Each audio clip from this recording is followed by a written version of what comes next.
What's up you guys, the Curious Owl here, and this is my first video challenge for the Biannual Bibliothon. If you are not familiar with what the Biannual Bibliothon is, it is a week-long YouTube event where a bunch of booktubers come together to do some reading challenges and some video challenges over the course of this week. It is going from today, January 20th, to Friday, January 26th, and this whole course of the week I will be posting videos of all the challenges that I will be doing.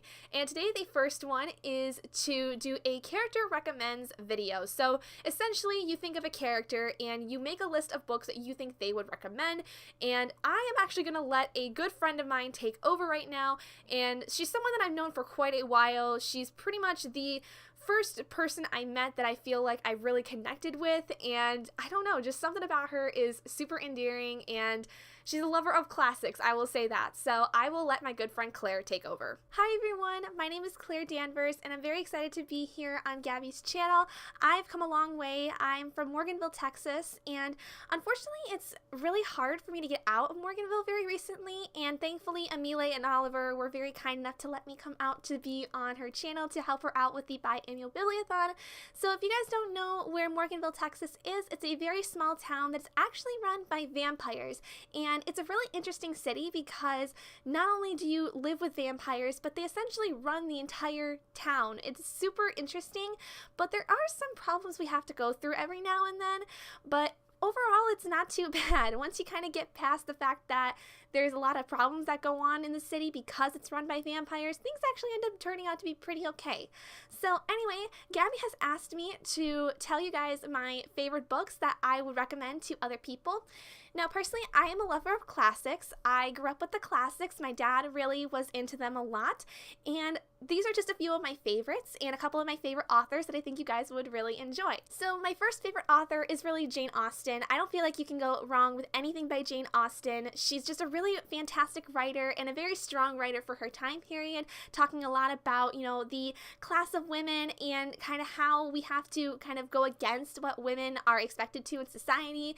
And obviously one of my favorites would be Pride and Prejudice, which is a huge example of that idea, and it's just a really good story. I think it's one of those classics that are just never going to die, and it's a really cute story too once you kind of read through it and learn about Elizabeth and Mr. Darcy, and it's just so sweet.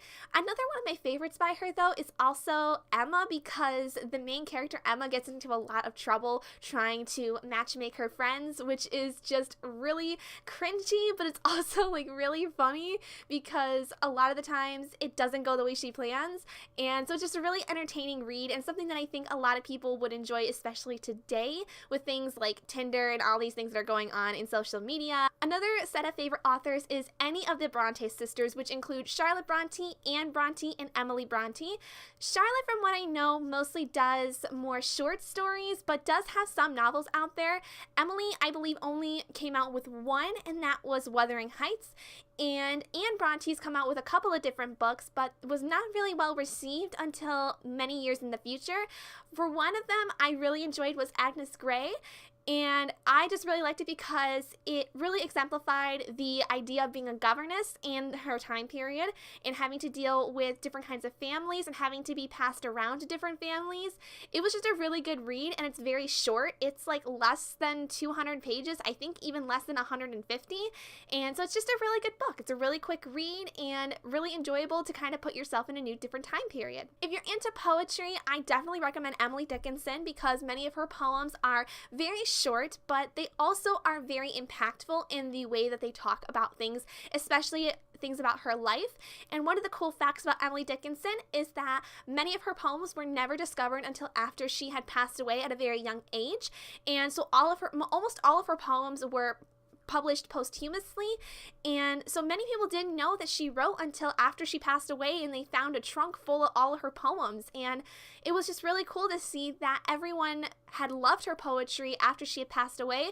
But I'm not sure if it was because they actually liked them or if it was because they liked them because it was after the fact she died and they wanted to be kind to her spirit or anything.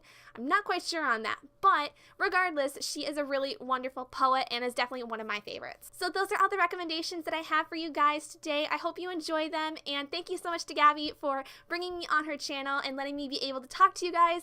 I probably should get back before something happens to Shane and Michael and Eve, because I don't like leaving the three of them alone, because bad things tend to happen when the three of them are alone, especially if Shane is the ringleader. Things just go bad. So I better get back to Morganville, and I will see you guys later. Bye, everyone. Thank you so much, Claire, for coming on and talking about your favorite books. I really enjoyed them. I think there's some really good ones in there for sure. Some very good classics that I think a lot of people would be really interested in, and I think it's just a really fun time to be able to see Claire. It's been a while since I've seen her, and definitely a good time to catch up with her and see how things are going with her, Shane, and the gang. And yeah, so thank you guys so much for joining me in this video for the Biannual Bibliothon. If you guys did enjoy this, please do give it a big thumbs up, and if you're not already and you'd like to be, hit that button down below and subscribe to become an owl at Narflock, and I will see all of you guys in my next video. Bye, guys!